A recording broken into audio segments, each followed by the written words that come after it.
Hello, welcome to our podcast. It is a mental health podcast, and I don't have a name for it yet. Working on it, but this is Blake. Thank you, Blake, for being here on my unnamed podcast. Oh, you're so welcome. It's an honor to be here. Oh my gosh, wow. I was shocked you asked me. Oh my God. let alone the first interview. Yeah, you're number one.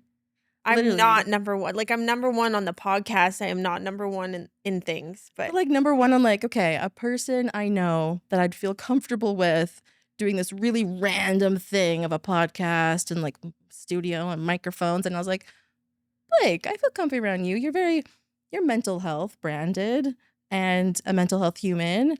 Yeah. And I know you and I feel comfy with you. And that was really the main thing. that's perfect. Yeah, I'm honored that you asked me, and for those reasons. So I'm glad you feel comfortable with me. Yeah, that's what I tried to do. Yeah. Yeah. And we have known each other for a really long time. I don't know how long it's been. It is 2025 right now. When did you do things? Also, how do you identify if you meet someone and you're like, "Hi, I'm Blake and how do you introduce yourself?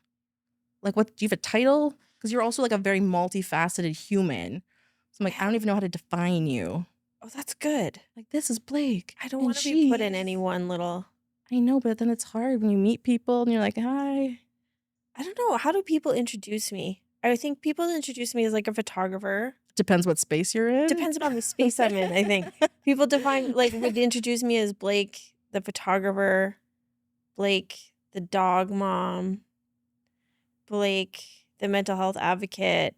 Who introduces you as like, this is Blake, the dog mom? Probably my boyfriend. Okay. I was like, what setting is that? No. happening? Blake, the dog mom. I would be so cute. cool with that. Oh, I like it. I don't know. I have like a mixed bag of things that I do, I guess. I know. Which keeps me. Oh, I'm also like on the Folk Fest board now, so that's cool. That's very fancy of you, Blake. You're on a board member. Oh well, yeah. I don't know about how fancy I am, but yeah.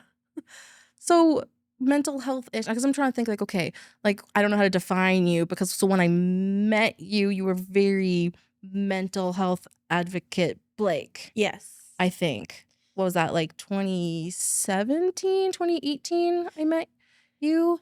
Yeah. That sounds about right. I think my greatest like mental health advocacy years were probably like 2015 to 2020 were probably my most active years with mental health That's advocacy. A long time. It's a lot of advocacy. Yeah, I've been doing advocacy work since I was 14, like mental health advocacy since I was 14. And I'm 44 now. So I've been doing mental health advocacy for over 30 years. Whoa.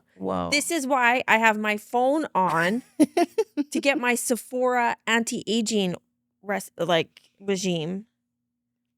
It's being delivered to me. They have to sponsor. 30 years of mental health advocacy. Yeah. That sounds so cool, like professional. Like, oh, for 30 years, like I'm an expert in my field. I don't feel like I'm an expert. I feel like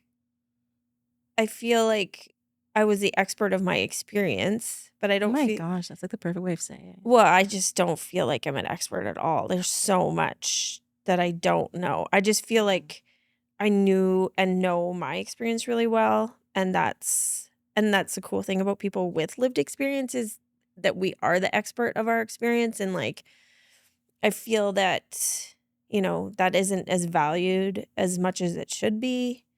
And so, yeah.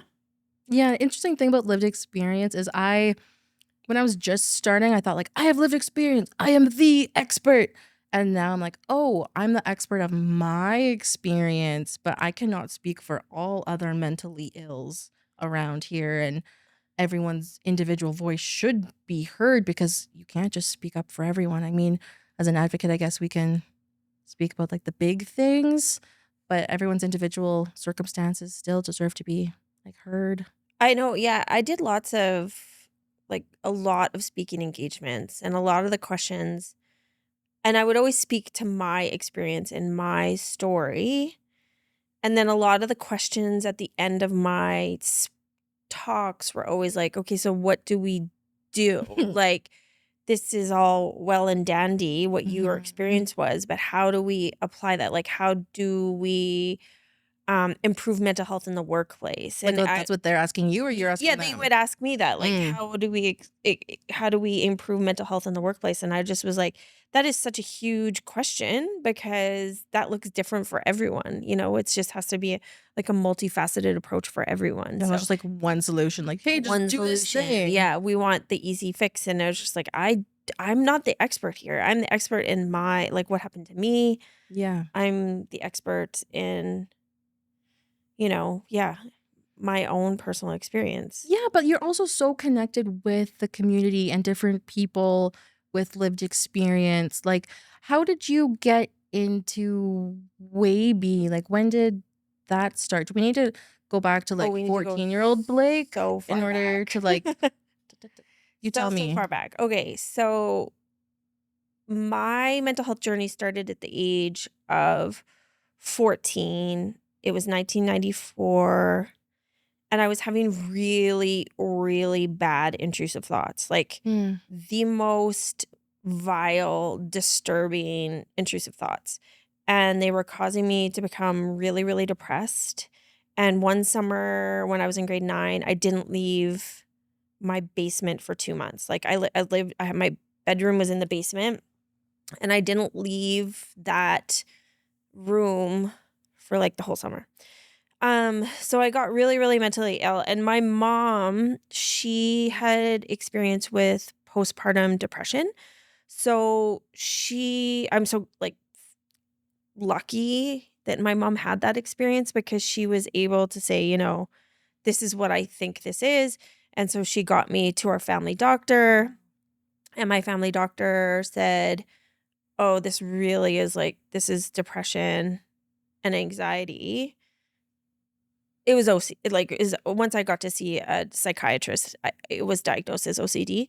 But I just that day changed my life because my mom was just doing it to protect me, but she just kind of she leaned over and said to me, like, we left the doctor's office, and she was just like, Blake, no one understands these things, so you can't ever tell anyone.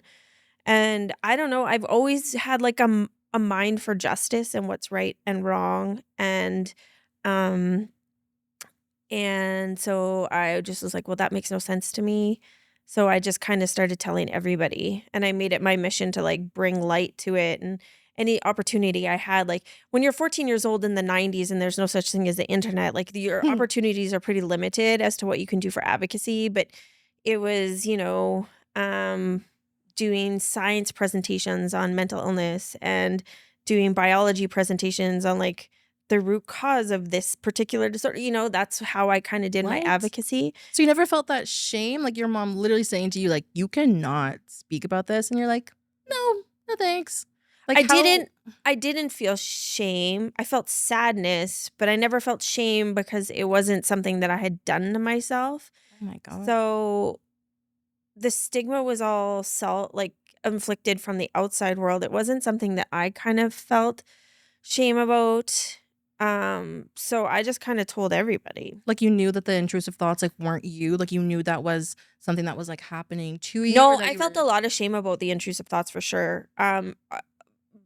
Because they were really, really disturbing. yeah. And really not reflective of who I am as a person. Like they were so bad and so awful that like I only tell really close people in my life the contents of what that was about Yeah, because because people will hear that and they might not even they don't understand understand. You say how it something like, "Oh, I have these thoughts," and people are like, "What is wrong with you?" yeah. And that's OCD for you, right? Yeah. Like it gives you the worst possible thought. And then and if you're not well at the time, like I have intrusive thoughts still, but I am in a place of wellness now, so I can be like, "Oh, that is not me. That is Mhm. my brain." And I'm able to move past them, but I wasn't able to move past them then, you know? Yeah. So But still so cool that you didn't let yourself, yeah, like sink into that shame or I'm just so impressed with like when you have like someone like your mom telling you like don't do this thing, you need to hide this thing and immediately like, no, I'm I gonna just help like people yeah, instead. I don't know, like I had from a very young age, I like wanted to be a human rights lawyer. I wanted to do stuff like that. Grew up in Georgia. Well, not grew up, but I lived in Athens, Georgia for a couple years as a kid. I was exposed to the civil rights movement there, and I was just like, what? I was just always questioning, like, right and wrong, and what is just and what is unjust. So, Mhm. and I kind of always had a mind and a heart for it. So, um, it just kind of came fairly naturally to me because I was just like, that doesn't make sense. Like, it actually doesn't compute why I should be ashamed of something that I didn't do. Mhm. So, yeah, I just became really outspoken about mental illness.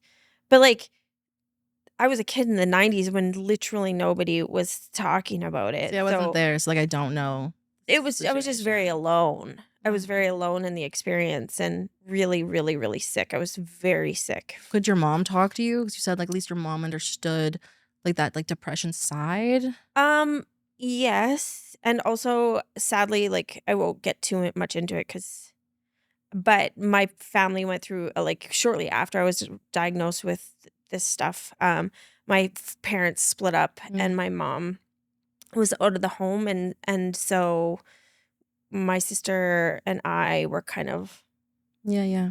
on our own to take care of ourselves.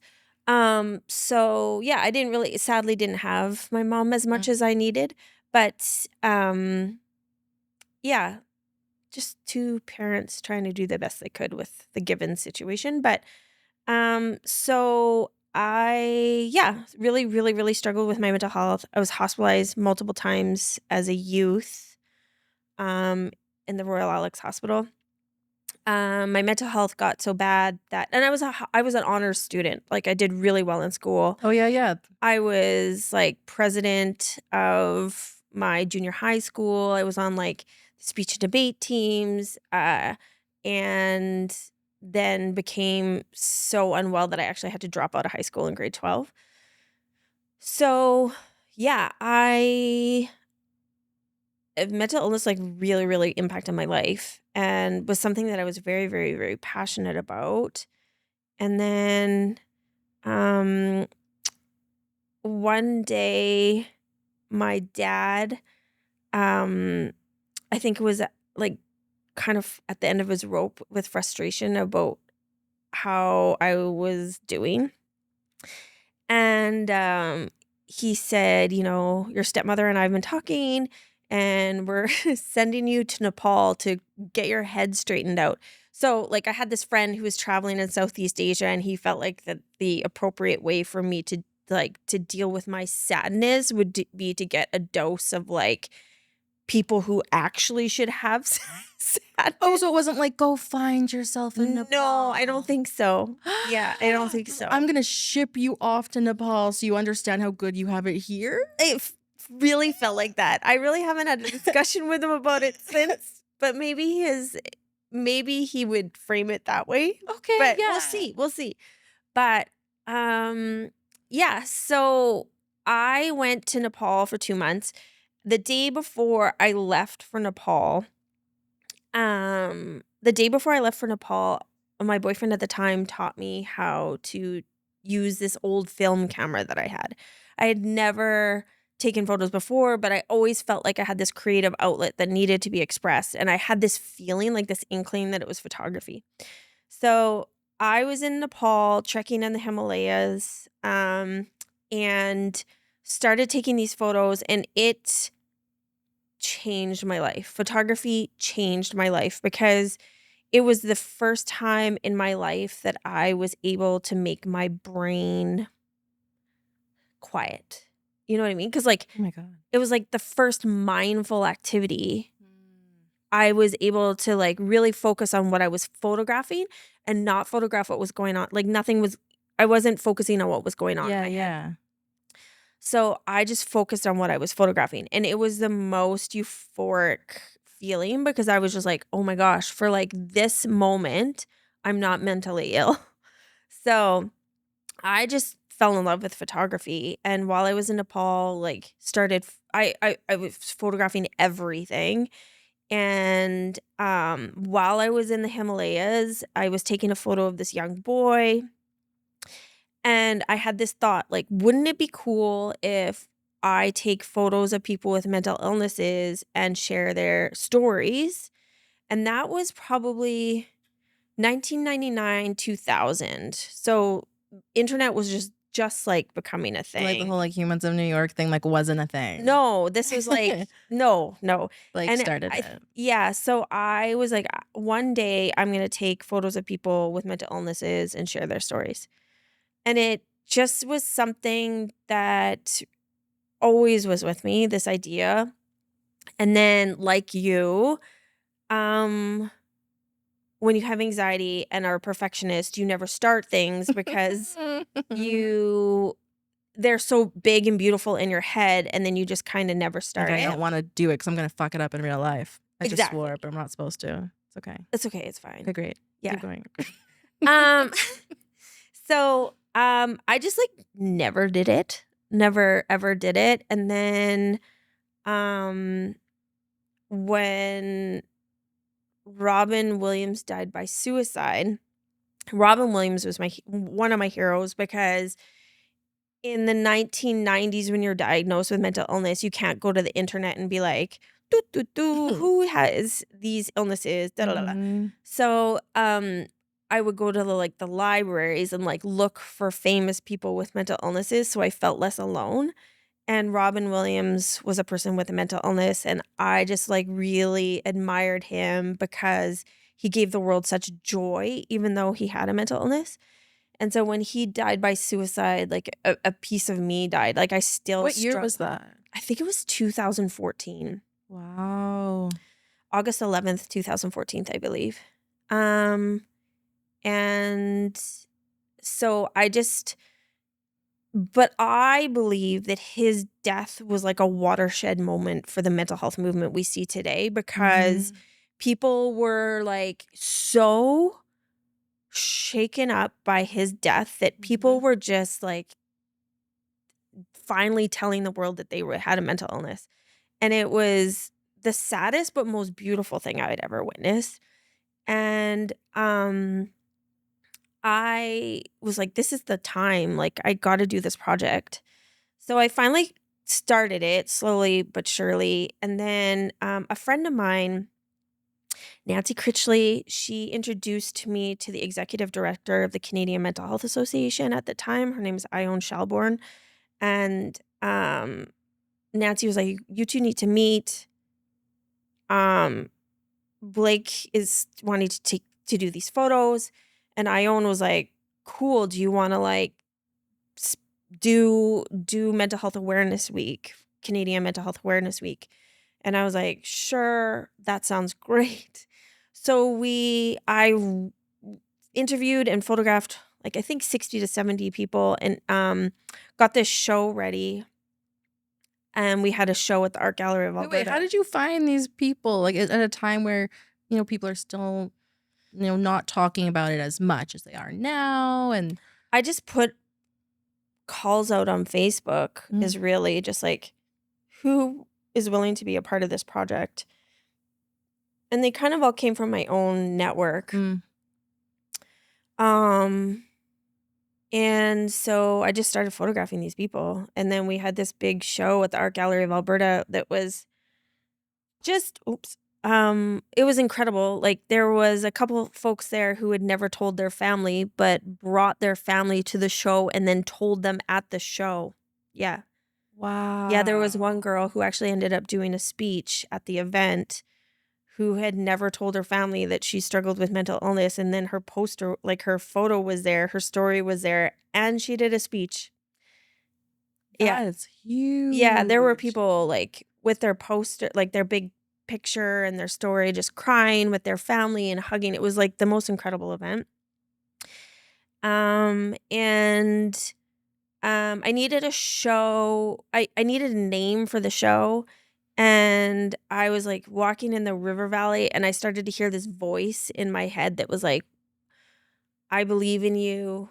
I believe in you. As I was walking through the river valley, I believe in you, Blake. I believe in you. And then my brain kicked in and went, no, we believe in you. And then I was like, no, we all believe in you. And so that's the name of the show, was We All Believe in You.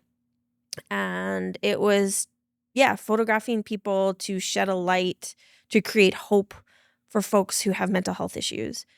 And it was a pretty incredible event. I had a lot of people help me. It wasn't just me. But it was, yeah, we raised $10,000 for the Canadian Mental Health Association. But one of the big things that came out of it is a lot of the people that I interviewed were like, is there a way for us to stay in touch? Is there a way that, we can all be connected? So I was like, that seems easy. I'll just start a Facebook group. So the Facebook group initially was just the people I interviewed. And then a lot of them were like, can we bring in other people who struggle with mental health issues? I was like, yeah, sure. So the group opened up to anybody who struggles with a mental health issue. And then a lot of people were like, can we hang out and go for walks and do things together? Like, I want to hang out with people who have mental health struggles. And I was like, sure. I don't see why we can't do that. So Waby started out as walks, basically. And then I really was adamant that people with mental health issues get services beyond just being in the church basement. You know what I mean? So often folks who are in group therapy or whatever, they're in these nasty rooms with chairs in a circle, and it's not comfortable, and it's all. And then you go to other orgs where it's cancer hospitals, and they have everything. And I'm not saying I'm not trying to pit the two causes against each other. I'm just saying that often it's just often saying that folks with mental health issues very often get the rickety chairs in a broken down room. And I was adamant my spaces would not look like that. So I started a GoFundMe to raise money to get an office or a space for individuals that was really comfortable and really cozy. And then I should mention that my education is in psychiatric nursing. I was a psychiatric nurse for 8 years. So I also had experience as a service provider in the mental health care system, which was excellent for me because I feel like I have such a unique perspective of being in the system as a service provider, in the system as a service consumer. Yeah. So I started peer support meetings for folks with lived experience of mental health issues, which at the time there was a bit of in the city, but not a ton of. And I wanted it from more of a recreational point of view too. And so, yeah, we started these meetings. And then one day someone popped into my Facebook inbox and was like, hey, did you see this thing that Facebook is doing? They are giving leadership skills and money to folks who use Facebook for a tool for change. And since Waby was hosted in Facebook land, I decided to apply thinking I would never, ever get it, right? Because this is Facebook. Yeah, that's a big deal. It's a big deal. This is Facebook. And so I applied and didn't hear back for 6 months, and then heard back that I had gotten accepted to the next round of interviews. So then I did the whole interview process and I was the only Canadian accepted into the Facebook community leadership program. And I did it was a kind of a 2-year internship with Facebook where I flew back and forth to campus and stuff. I did not know that. I thought you went once. No. What? Yeah, it was a whole 2-year program basically. And so it was there that they encouraged me to turn Waby into a nonprofit organization. So, what was their reasoning for that? Just to make it more substantial, give it more credibility? More credibility, more sustainable funding. And just in terms of logistics and all that stuff. So I did that with the help of the board of directors. And yeah, and that is kind of what happened there. So, Yeah, I think that's where I came in is I was mentally unwell in university, and I think I followed you on, like, Instagram, so I didn't know you, but I, like, saw you doing this stuff, and I just remember I just finished a session with my chem tutor, and I was so in, like, the worst place. Like, I hate chemistry, I hate everything. I was just so low, and I think actually Bright was picking me up, and I was like, "Can you take me to this session that's happening downtown?" It was, like, Allard Hall, oh yeah, yeah. and I've That was our never first even location. been anywhere, and I Yeah. never even met you, and I just showed up, and I was crying, and I was like, "I'm looking for Waby," and someone, like, pointed me in a direction, and I Yeah. didn't know anything. I was just like, "Okay, I just know that I'm not okay," and yeah, to be with other people who just understand that Yeah. is such an underrated thing. Yeah. People say, "Oh, yeah, peer support," or but it's like, you don't have to explain why you're anxious all the time or, 100%. that you haven't showered in 2 weeks or 100%. Yeah. they're not judging you. They're like, "Oh, yeah, I get it. That also sucks. Yeah. Yeah, I feel Been you." there. Yeah, This is how I got through exactly. it.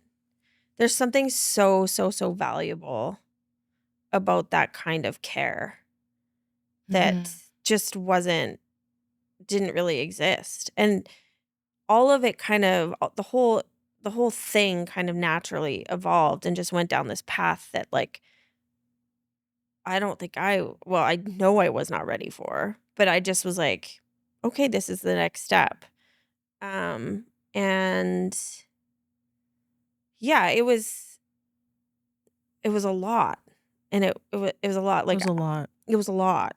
I I and at that point was doing a lot of public speaking, a lot of consultation, a lot of Right. There was a lot education. of, like, programs or, like, initiatives in Edmonton that you were There kinda were like a the lot. face of and you were speaking for, Yes, and you were, like, the mental health advocate of Edmonton, honestly. I was, and I lived my life very publicly, Yeah. and my Instagram presence was kind of like a journal for me, Mhm. and it kind of evolved into something bigger than me and something that I don't think I was ready for.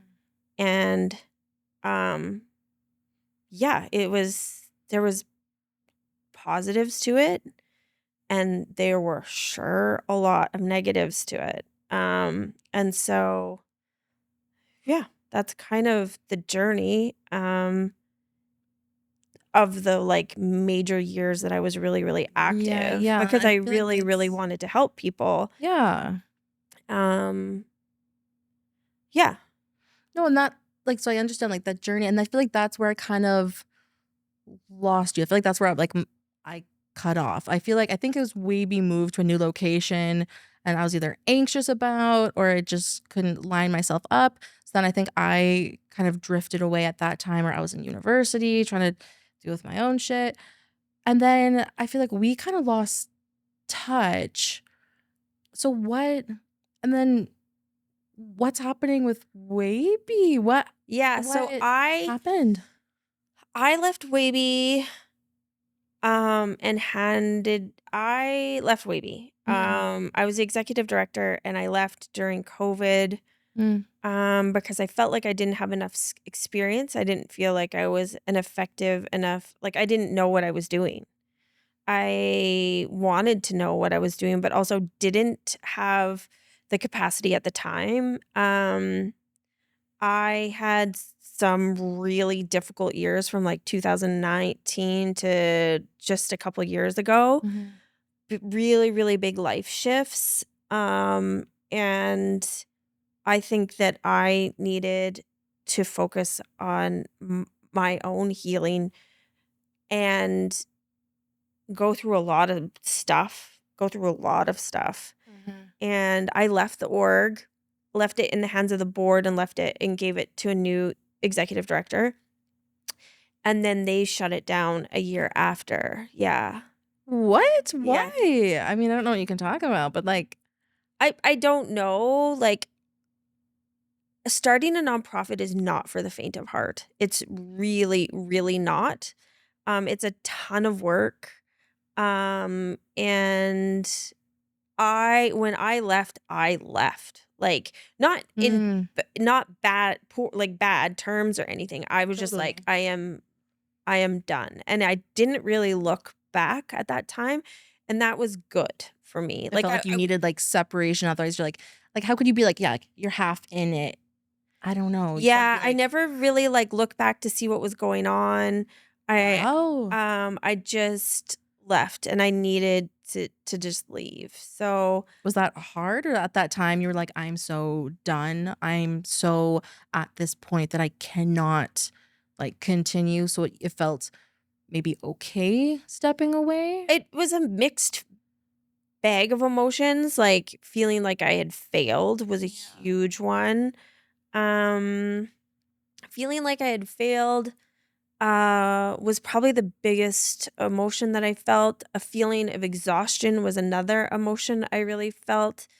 Um, I was not s I w I sh it was a good move for me because I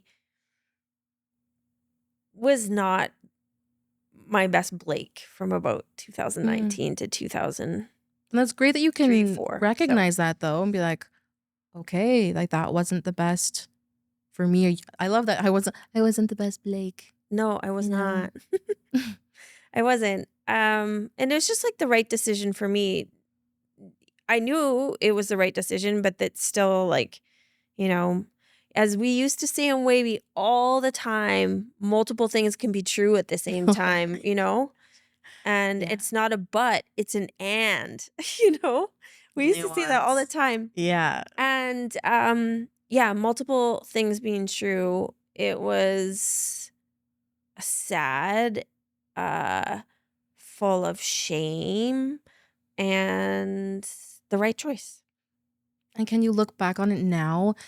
Do you still feel, like, shame surrounding it? Do you look back and be like, "Wow, what a beautiful time that was?" I mean, I know it's probably, like, everything, but Yeah. yeah, how does it feel, like, if someone brings it up to you? Like, do you have an immediate reaction or a certain feeling that comes up? I think I think that I need to be I'm really hard on myself. Like, I'm really, really Still? yeah, oh, yeah.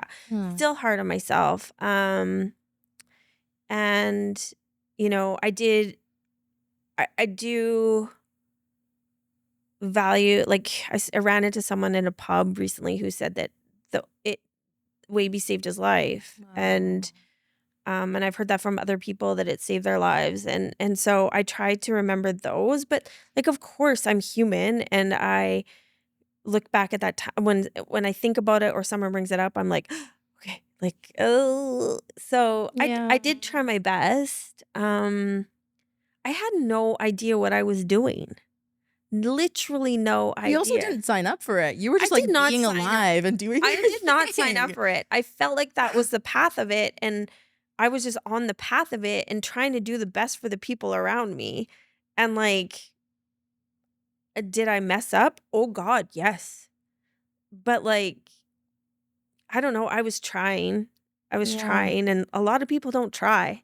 So, I guess that's all I can, I guess that's what I can say is that I tried. Yeah, you tried and it was a beautiful, beautiful thing.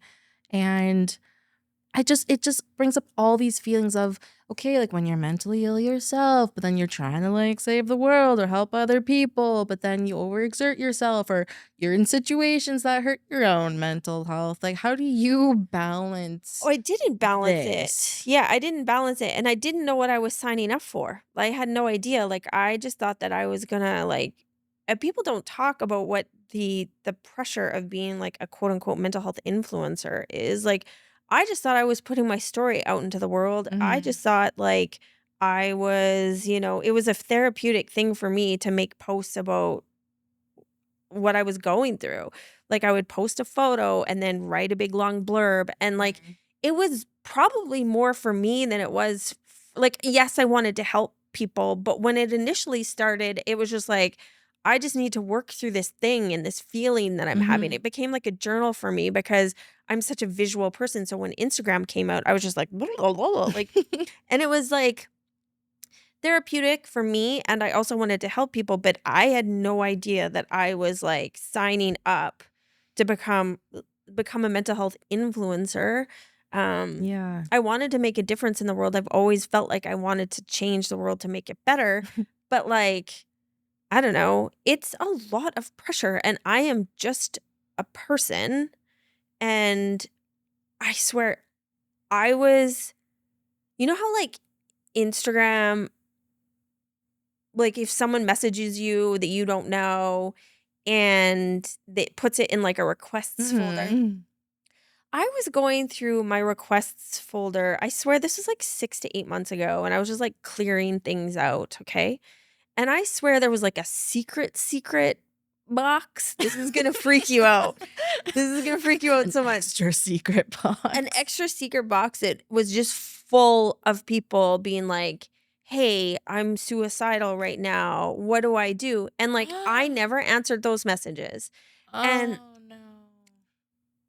I'm saying, I "Oh, no," for you, no, not even, "Oh, no," for them, no. like, I'm saying, "Oh, no," for I you. just sat there. This was not long ago. I just sat there and I felt like I just was gonna barf because it was just like people are so desperate and they want any sort of help. And I get that because I have been there. Yeah. They're just, like, screaming into the void, and I just happened to be this one person who was, like, screaming into the void with them, and all these people thought that I was this thing, like, this expert or this thing or this whatever, and I wasn't. I was just a person, and I was and not only that, from 2019 to 2023, I was pretty toxic person because Mm. I was going through a whole world of my own stuff. And I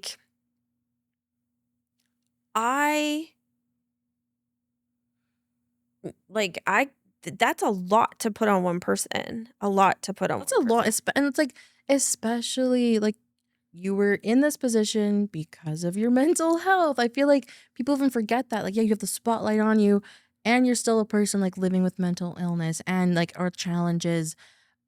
But even for, like, a neurotypical person, that's still a lot of pressure. Yeah, and I'm not neurotypical, No. like, at all. So, but it was just a lot of pressure, and I didn't really think like, I just thought I was a person, and I am. I Yeah. am just a person. I'm not saying that I'm all special because I'm not. I am not like special, more special than anyone else. I do not believe that. I just I for a number of years there, like, people didn't have someone to turn to, and I was, Mhm. like, very vocal. So, there were all these messages that I didn't reply to. Still feel terrible, and I'm and sorry. now when I see someone in public who I know but won't speak to me, I'm like, "Oh, did you send me a message? I'm so sorry."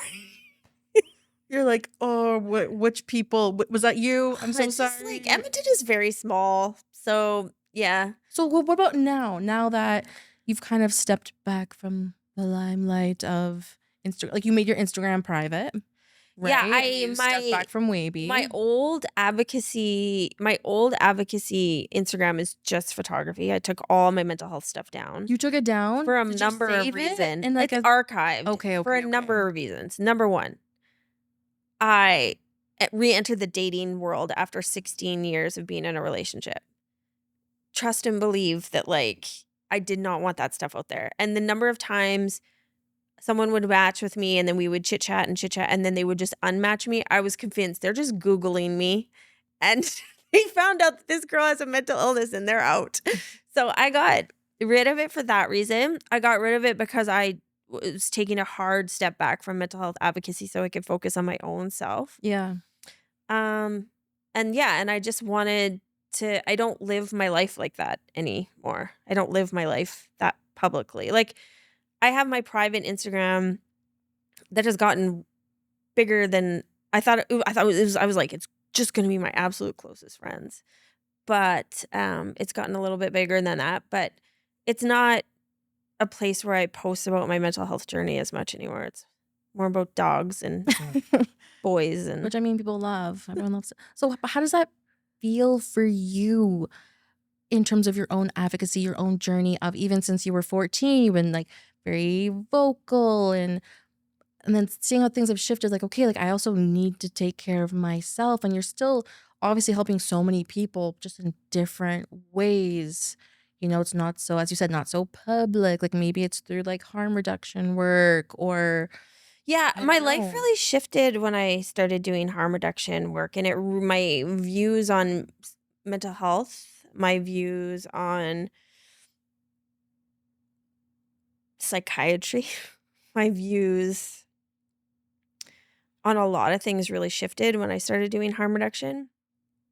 Um and working in that world. And like some of them are, I would say, slightly controversial now, whereas I yeah, so I don't know. I don't have this need to really like shout about mental health anymore. I'm not saying that it's not done. I think there's still a space where that needs to happen, but like uh, it's not all who I am Is it anymore. because like that like became your identity in a sense of like, oh, I am the advocate versus wanting to like have your own meaning in life like to yourself that's not just on for show, or just seeing like, okay, that's great, the mental health system is actually so much more complex than just screaming into the abyss and we can't just fix it. Like, I Um don't know. yeah, why did I do what I did? So I did mental health advocacy for a number of years, and in those years I did many like call outs for like, hey, can I take your photo? Do you want to be the face behind suicide prevention? Do you want to be the face behind mental health challenges and Hmm. call outs. Man, the number of white women that would show up, like, and I think it is great. I think it is so great that white women feel really like empowered to talk about their mental health, and they feel like they can. But what about everybody else? And I don't think I really understood why this was happening until I started working for a nonprofit doing harm reduction. I got a really unique look at systemic racism, colonialism, um, privilege, um, and I had never really looked at it before. And I was just like, when I was working there, I was just like, no wonder why so many white women can show up to these things, because so many people cannot get their, I'm sorry, I am going to swear, Okay, their go. fucking basic needs met. Yeah. Yeah. Like, talking about psychiatry and therapy is like a place that some people can't even think about, Hmm. because they're still dealing with the like the colonial violence, systemic racism. Uh, they don't have a place to live. They're addicted to substances. And this is like, I'm not saying that substance abuse is like specific to one. Hmm. It's impacts all people. But like there are some people who I just felt like talking about mental health at this point was just almost like there's so much work to be done on the basic needs. Like, how can you have mental health if you don't have a place to sleep, if you don't have food to eat, if you're not safe? I don't know. Exactly. Like, yeah, like I can talk about being in university and like really struggling with my mental health. And that is so extreme. It's valid and so extremely different than not having your basic needs as a human being met first. Yeah. And I just had never really seen it before. Like I had Mm. never like I'd seen it. You see it as an outsider, Yeah. and I think, "Oh, that's unfortunate. That's really sad." Blah blah blah. But then I just and then it just made me think of so many things. It made me think about the DSM. and how it's a very colonial tool, and how borderline personality disorder is a very misogynistic diagnosis. Mhm. Yep. It just made me think of a lot of things that I hadn't really thought of before. And it just didn't feel like that was my place anymore. I don't know. That's For fair. multiple reasons, for that, and um because I had my own work to do too. So, but So when doing all of that, Blake, I mean, like, you've been all over. So now that you've seen all different sides, if someone did ask you now, like, okay, what do we need within the mental health? I say mental health system as if there is one, yeah. but do you have any ideas or thoughts about what either we could do as a society, what governments could do? Like, what needs to be done now in order to help people as a society as a whole in terms of mental health? Do you have any thoughts?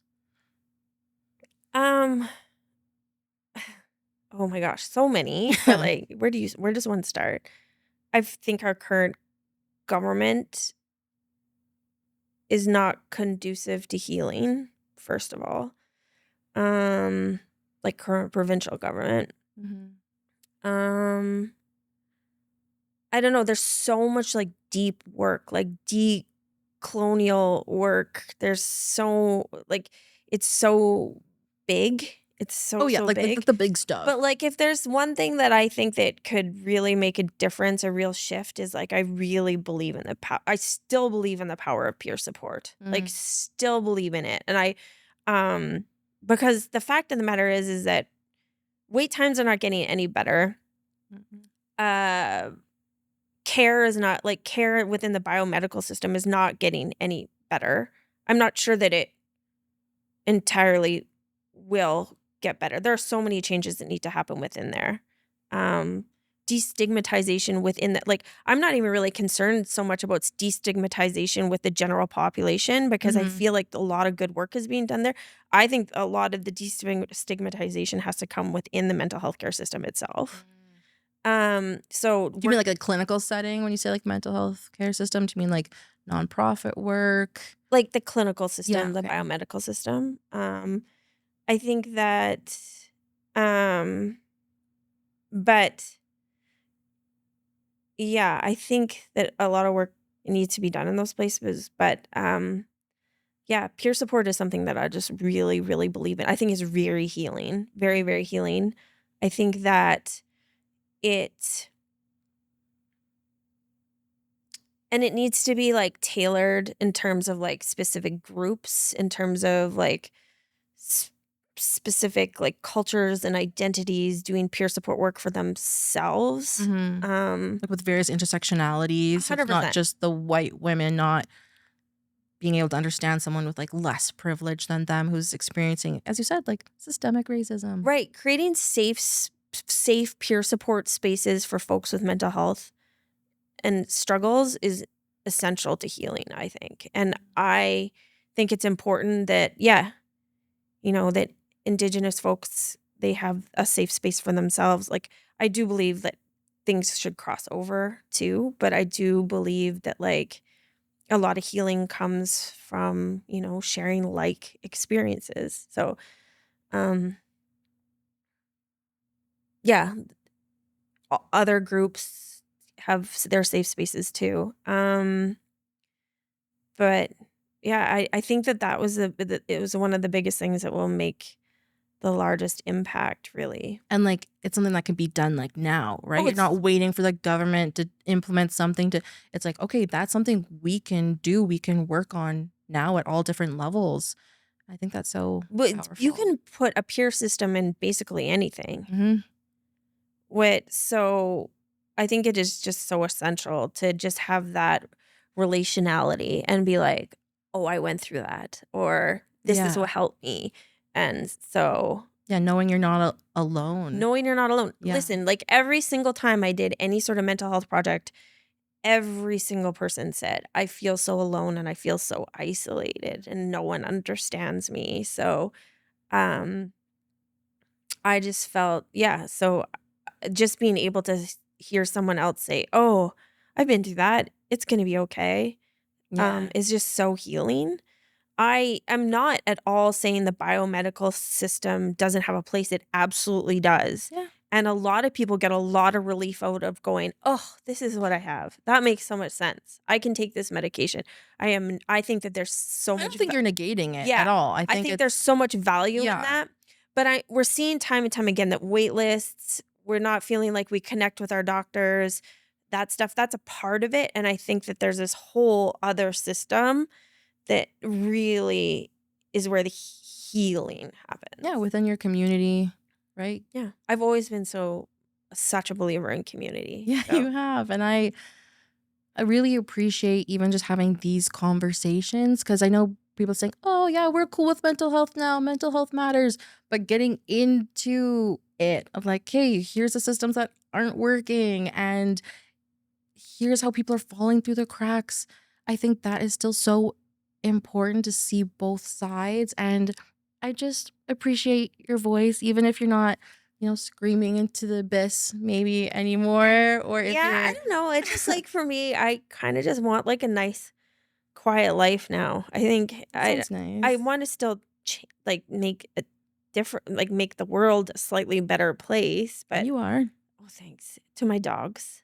But No, and to people, and that's thanks. true. Like I think we wait like for the moment we're like, great, things are better now. But I know that I'm just one person, Blake, and I've been so massively impacted by you and your work and just your friendship too, you as a human, and knowing, yeah, that I wasn't alone in this and really helping me even like when I started kind of my advocacy work and This might be my Sephora is it order. Sephora? Oh It's fine. my gosh, oh my gosh. Hello.